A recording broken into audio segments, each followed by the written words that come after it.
अस्सलाम वालेकुम। कैसे हैं आप लोग? उम्मीद करता हूँ कि आप सब खैरियत से होंगे और जहाँ भी होंगे खुश होंगे। मेरा नाम है वहाब और मैं आपकी भेजी हुई स्टोरीज नरेट करता हूँ। अगर आपके पास भी कोई ऐसा वाक़या है जो आप मुझसे शेयर करना चाहते हैं तो नीचे दिए गए डिस्क्रिप्शन पर मेल कर दें ताकि आगे आने वाली वीडियोस का वो हिस्सा बन सके। तो बढ़ते हैं आज की स्टोरीज़ की तरफ।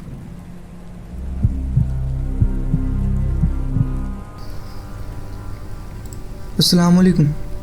2017 में हमने पाकिस्तान के शहर एबटाबाद की एक पुरसकून और छोटी सी किराए की जगह में मुंतकिल होने का फ़ैसला किया। ये घर कुछ ख़ास नहीं था। 3 कमरे, एक कॉरिडोर, ना बेसमेंट और ना ही कोई छत, लेकिन सब कुछ साफ़ सुथरा था और माहौल भी पुरसकून और मामूली था। कुछ महीनों तक सब कुछ बिल्कुल ठीक था। ना कोई अजीब आवाज़, ना कोई मनफी सूरत हाल, बस एक ऐसा घर जहाँ सुकून था। लेकिन ये सुकून मेरी ज़िंदगी में ज़्यादा देर तक नहीं रहा। एक दिन सुबह का मामूली वक्त था। मैं उठा, तैयार हुआ, अपनी बीवी और 2 बच्चों को खुदा हाफिज़ कहा और काम पर चला गया जैसे रोज़ का मामूल था। मेरा 5 साल का बेटा घर पे था अपनी माँ और बड़ी बहन के साथ। सब कुछ ठीक था। शाम को जब मैं घर वापस आया तो मैंने वैसे ही कुछ एक्सपेक्ट किया जैसे रोज़ होता था, बच्चों के खेलने की आवाज़ या खाने की खुशबू। लेकिन इस बार घर में गरूर सा सन्नाटा था। ऐसा नहीं कि डर लगने वाला सन्नाटा, बस खाली लग रहा था घर। मुझे लगा शायद सब मार्केट गए हैं, लेकिन फिर भी मुझे कुछ अजीब सा महसूस हो रहा था। तसल्ली के लिए मैंने पूरे घर का चक्कर लगाया, सबके नाम लेकर आवाज़ लगाई और हर कमरे का दरवाज़ा खोला। हर दरवाज़ा खुला हुआ था और हर लाइट बंद थी। जब कुछ मुझे मिला नहीं तो मैंने थोड़ा मुस्कुराया कि शायद ये सब मुझे डराने के लिए छुपे हुए हैं। वापस लिविंग रूम में गया और सोफ़े पर बैठ गया जो कि बेडरूम्स की तरफ जाने वाले हैं। मैं अभी तक ऑफिस के कपड़े में था और बस रिलैक्स होने लगा। जैसे ही मैंने लाइटर जलाया, अचानक से वो भाग कर आया पिछले बेडरूम से। मेरा बेटा या कोई और, या कोई ऐसी चीज़ जो उसकी तरह की नज़र आती थी। वो सीधा हालवे में दौड़ा जहाँ लिविंग रूम की रोशनी और अंधेरा मिलता था और वहाँ रुक गया। बस मुझे घूरता रहा। मैं इतना ज़्यादा घबरा गया कि पीछे गिरते गिरते बचा। दिल हलक में आ गया और मैं रिफ्लेक्स में किचन की तरफ भाग गया। लेकिन जब मैंने वापस हालवे की तरफ देखा तो वो वहाँ से गायब हो चुका था। वहाँ कुछ नहीं था। मैं देर तक उस अंधेरे हालवे को घूरता रहा, किसी भी आवाज़ को सुनने की कोशिश करता रहा, लेकिन कुछ भी सुनाई ना दिया। मेरा बेटे की उम्र 5 साल थी। वो इतनी देर चुप नहीं रह सकता था, ना ही प्रैंक करने में इतना परफेक्शन थी कि वो हंसी रोक पाता। अगर ये उसका मजाक होता तो वो पर्दे के पीछे हंस रहा होता या अलमारी से निकल के भाऊ कह देता। और अगर उसने कोशिश भी की होती तो उसकी बहन ज़रूर हंसकर मामला बिगाड़ देती। मुझे अपने बच्चों का रवैया अच्छी तरह से पता है और मुझे याद था कि मैंने बैठने से पहले हर कमरा चेक किया था। कमरे में कोई नहीं था। तो फिर वो कमरे से निकलकर हालवे की तरफ कौन गया था? कौन भागा था इतनी तेज़? लेकिन फिर भी मैंने एक बार फिर से पूरे घर का छानबीन शुरू किया। हर अलमारी खोली, हर बिस्तर के नीचे देखा, बाथरूम, लॉन्ड्री कॉर्नर, हत्ता के किचन के कैबिनेट्स तक देख लिए मैंने। लेकिन मैं बिल्कुल अकेला था और तब मुझे यकीन हो गया, जो भी मैंने देखा था वो मेरा बेटा नहीं था। मैं फ़ौरन घर के बाहर भागा और बरामदे पर खड़ा हो गया। घूमता रहा, सड़क को देखता रहा। 10 मिनट, 20 मिनट, फिर मुझे वो नज़र आए। मेरी बीवी, बेटा और उसकी बहन हाथों में शॉपिंग बैग्स लेकर सीधा बाज़ार से आ रहे थे। मेरा दिल बैठ गया क्योंकि जो चीज़ मैंने बेडरूम से निकलते देखी थी वो उस वक्त भी घर के अंदर ही थी जब मैं वहाँ आया था और वो मेरे बेटे की तरह ही दिखती थी। इसी तरह के मुख्तलिफ वाक़यात मेरे साथ इस घर में होते रहते हैं। अभी फ़िलहाल मैं आपके साथ यही शेयर कर रहा हूँ। आगे आपके साथ ज़रूर और वाक़यात शेयर करूँगा। जी बहुत बहुत शुक्रिया, आपने ये वाक़या हमारे साथ शेयर किया। पढ़ते हैं अपनी नेक्स्ट स्टोरी की तरफ।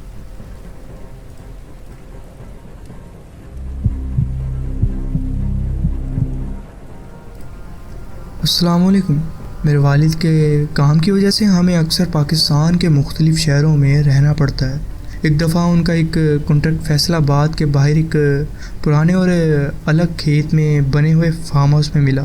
फार्म हाउस कम घर ज़्यादा था वो। एक पुराना लेकिन खूबसूरत मकान था, 2 मंजिलों पर मुश्तमिल, पुरानी लकड़ी के कड़कते फर्श और एक पुरानी डूबी सा शफ था, जैसे वो हॉरर फिल्म्स में दिखाते हैं। मैं उस वक्त घर पर तालीम हासिल कर रहा था, इसलिए ज़्यादा वक्त मैं इस जगह के चक्कर लगाता रहता था। मेरी वालिदा और मैं मुश्किल से ही घर से बाहर जाते थे। ये घर हमारी पूरी दुनिया बन गया था। इस प्रॉपर्टी का असल मालिक बुज़ुर्ग शोहर बीवी थे, जो अब मकान से तकरीबन 500 मीटर दूर एक छोटी सी कोठिश में रहते थे। ये घर उस बुज़ुर्ग शख्स के वालिद ने बनाया था और उसने अपनी पूरी ज़िंदगी यहीं गुजारी थी। अपने 2 बच्चों को यहीं पाला था। मुझे ये अजीब लगा कि वो दोनों इतनी छोटी जगह क्यों रहते हैं, इतना बड़ा घर किराए पर क्यों दिया हुआ है उन्होंने। लेकिन मैं ये समझ गया कि उनकी उम्र के लिए इतना बड़ा घर को संभालना मुश्किल हो सकता था। शुरू में सब कुछ ठीक लगता था मुझे, लेकिन 1 महीने बाद छोटी छोटी चीज़ें अजीब महसूस होने लगीं। मेरी वालिदा रोज़ शाम को वालिद के आने से पहले खाना बनाती थीं ताकि उनका खाना गर्म हो और नहाने का पानी तैयार हो। एक शाम जब हम लाउंज में बैठे हुए थे, हमें किचन से आवाज़ आई जैसे कोई देगची उबाल रहा हो। जब मेरी माँ चेक करने गई तो देखा कि तमाम बर्तन अलमारियों से निकलकर काउंटर पर उल्टे रखे गए थे। उन्होंने फ़ौरन कहा कि तुमने किया, लेकिन मेरी कितनी भी सफाई उन्हें नहीं मना सकती थी और मुझे भी घबराहट महसूस होने लगी। कुछ दिनों बाद हम लाउंज में टीवी देख रहे थे कि हमें ऊपर से कदमों की आवाज़ सुनाई देने लगी। किसी की आहट महसूस होने लगी। धीमी धीमी समझदारी से उठाई हुई आहटें पुरानी लकड़ी के फर्श पर इधर उधर चल रही थीं। फिर वो आवाज़ें सीढ़ियों की तरफ बढ़ने लगीं और फिर खामोशी। हमने पूरा घर चेक किया लेकिन कोई भी नहीं था। कदमों की आवाज़ और किचन में चमचों की खरचने की आवाज़ रोज़मर्रा का हिस्सा बन गई थी हमारी ज़िंदगी के लिए। मेरी माँ डर गई थी, लेकिन वालिद ने हंसकर कहा, हवा होगी या कोई परिंदा या कोई छोटा मोटा जानवर होगा। उन्होंने बर्तनों के बारे में कुछ नहीं कहा, लेकिन उनकी आंखों से लग रहा था कि वो समझ रहे हैं मैं कोई शरारत कर रहा हूँ, जबकि मैं ऐसा कुछ नहीं कर रहा था।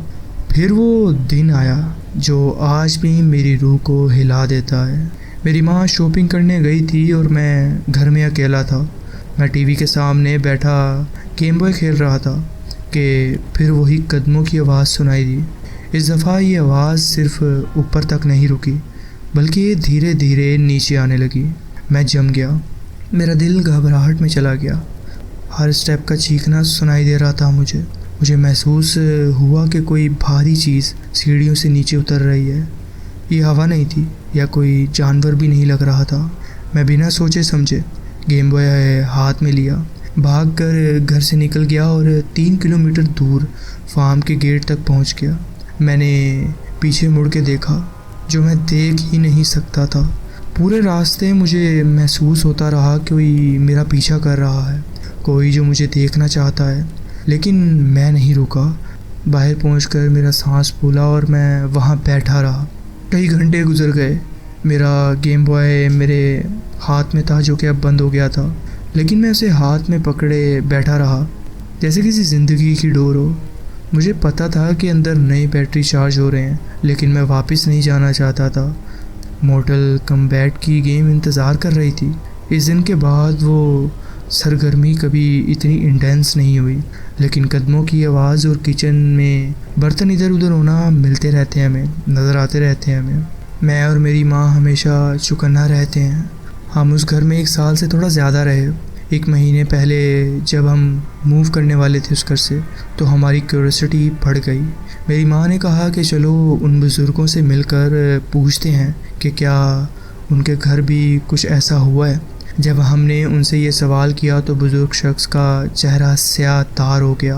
कुछ देर खामोशी के बाद उसने एक कहानी सुनाई जो हमें हिला गई। उनके 2 जुड़वा बच्चे थे, एक लड़की और एक लड़का।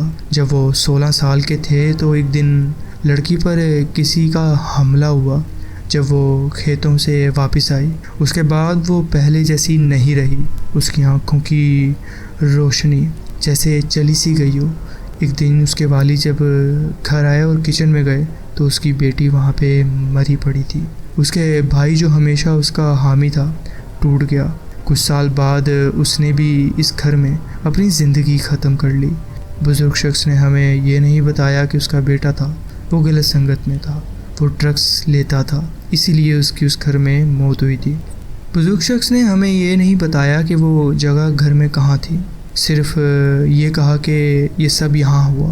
फिर हल्की सी आवाज़ में कहा कि असल वजह ये थी कि उन्होंने ये घर क्यों छोड़ा। हर रात जब वो दोनों अपने बिस्तर में लेटे तो उन्हें अपने बच्चों की आवाज़ें सुनाई देती थीं, कभी धीमी कभी तेज़, लेकिन हमेशा वही आवाज़। उनके बच्चे आपस में बातें कर रहे होते थे जैसे ज़िंदा हों। अपने मरे हुए बच्चों की आवाज़ हर रात सुनना उनके बस का काम नहीं था। उन्होंने वो कॉटेज बनाई और वहाँ चले गए ताकि इस दुख से बच सकें। इतना सब सुनने के बाद भी मैं खुद को ये समझाता रहा कि शायद ये सब मेरा वहम था। मैं कभी भी ऐसी छोटी मोटी पैरानॉर्मल चीज़ों पे यकीन नहीं करता था, लेकिन आज तक मैं ये नहीं समझ सका कि उस घर में मेरे साथ क्या हुआ। वो कदमों की आवाज़ जो मेरी तरफ सीढ़ियों से नीचे आ रही थी जब मैं अकेला था, उसकी याद आज भी मेरी रूह को कांप देती है। ये था मेरा एक वाक़या जो मैं आपके साथ शेयर करना चाहता था। जी बहुत बहुत शुक्रिया, आपने अपनी कहानी हमारे साथ शेयर की। पढ़ते हैं अपनी नेक्स्ट स्टोरी की तरफ।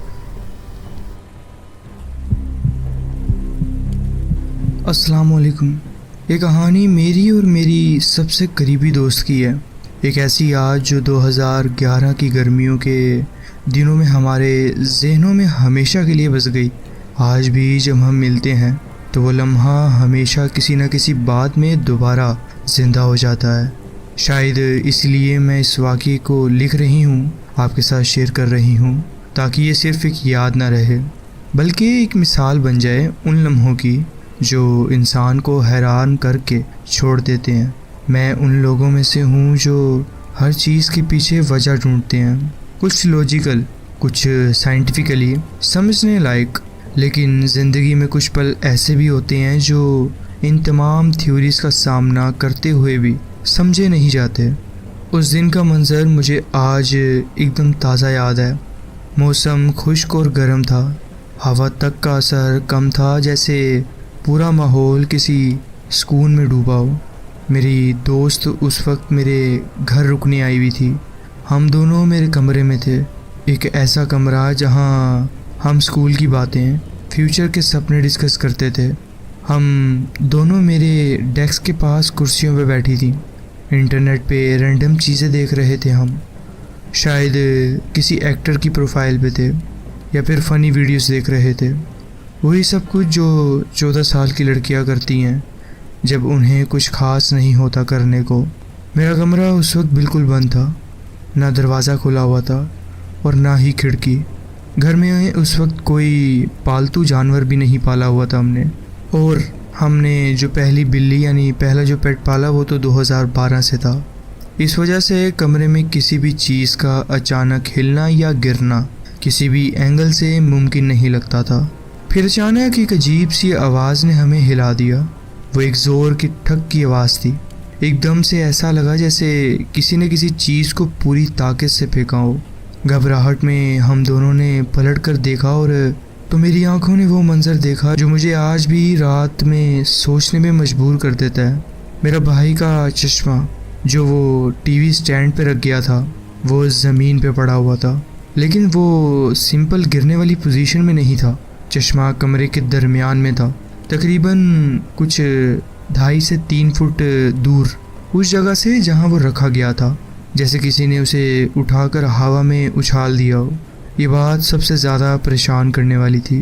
किसी भी नॉर्मल हालत में चश्मा सिर्फ एज से गिरता तो शायद स्टैंड के पास ही गिरता, लेकिन इस तरह कमरे के बीच में ना होता, बिना किसी इंसानी हिस्से या जानवर के असर के, किसी लॉजिकल एक्सप्लेनेशन के दायरे में नहीं आता। हम दोनों एक दूसरे को देखते रह गए, बेआवाज़ बेहरकत। लगता था जैसे कमरे का हर कोना अब किसी अनजानी चीज़ से भर गया हो।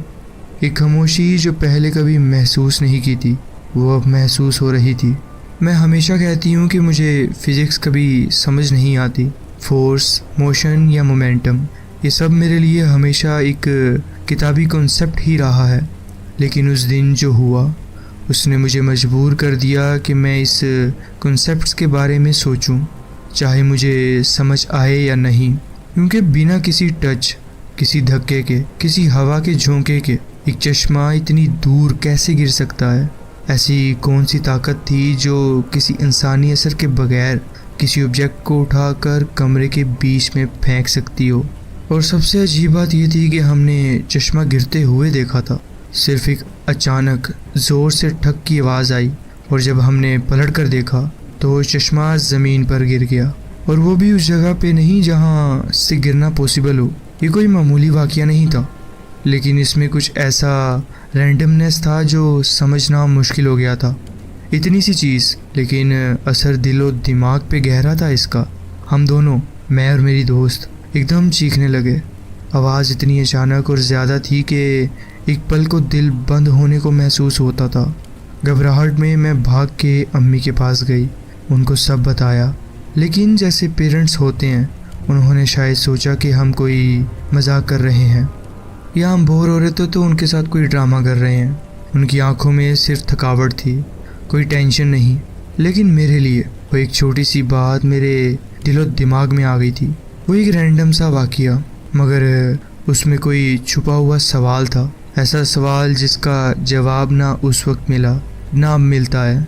और मुझे सबसे ज़्यादा तसल्ली सिर्फ एक चीज़ से मिलती है, मेरी दोस्त। क्योंकि मैं जानती हूँ अगर मैं अकेली होती तो शायद लोग कहते कि मुझे कोई वहम हुआ है, लेकिन उसने भी वही देखा, उसने भी वही महसूस किया।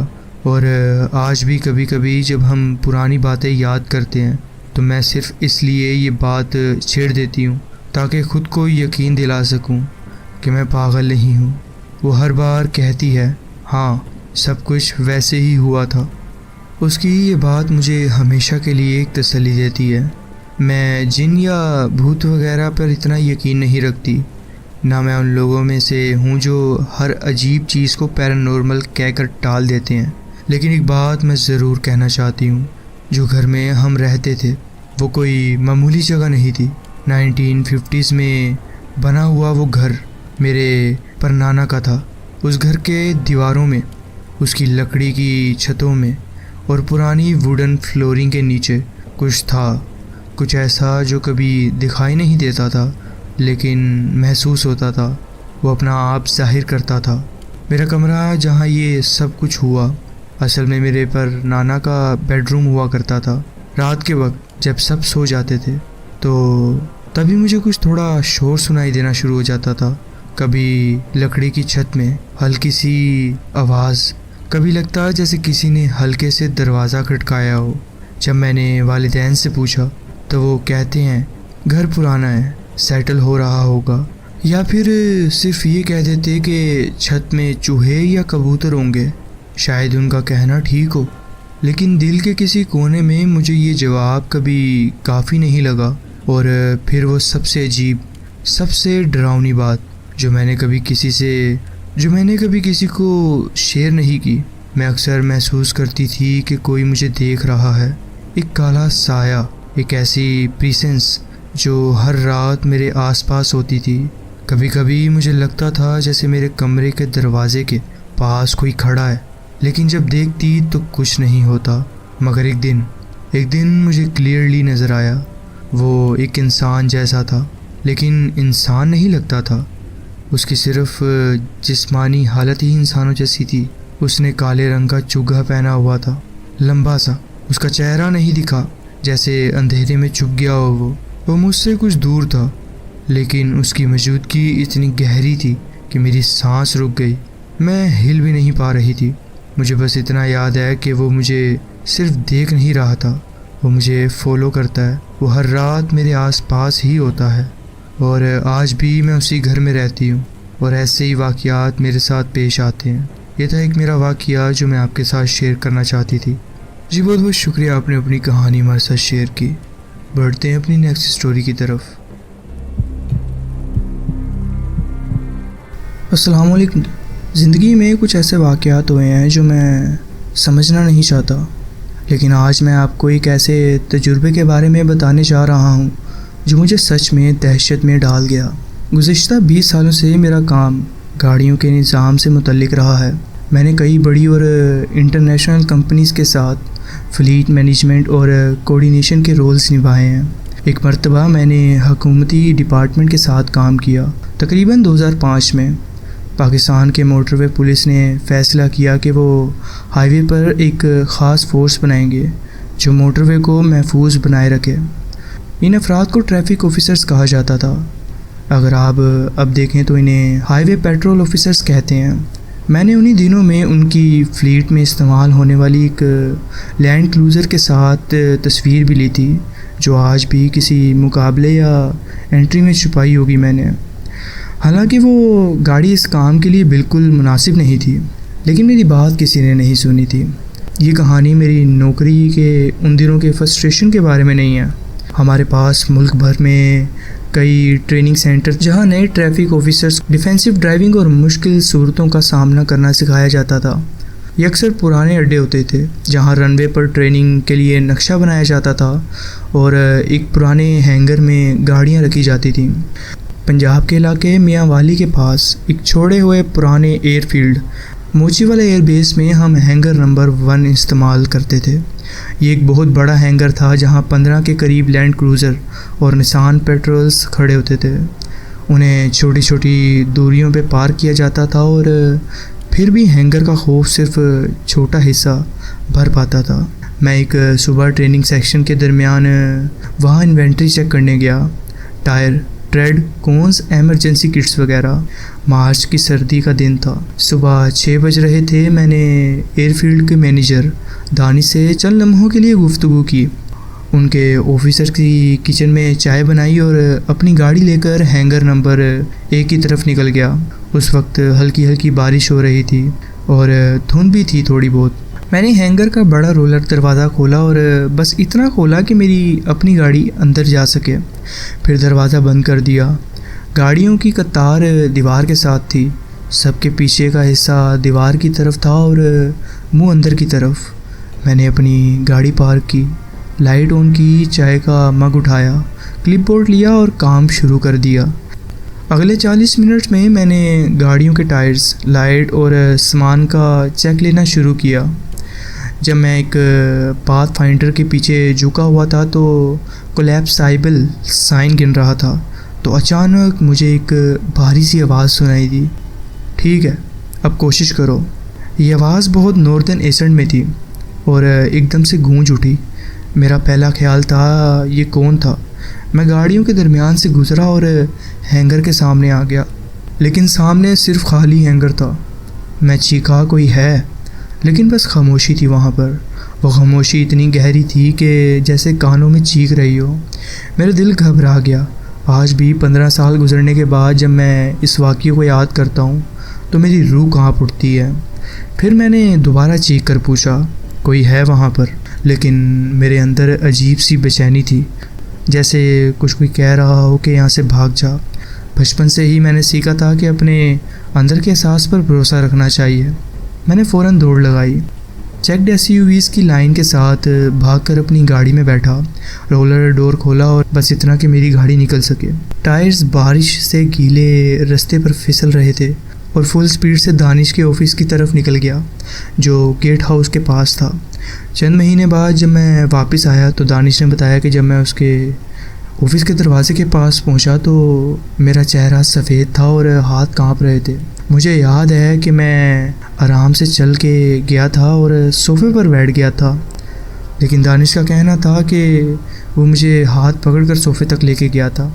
फिर दानिश ने मुझसे पूछा तुम्हें कुछ दिखा या सिर्फ आवाज़ सुनाई दी।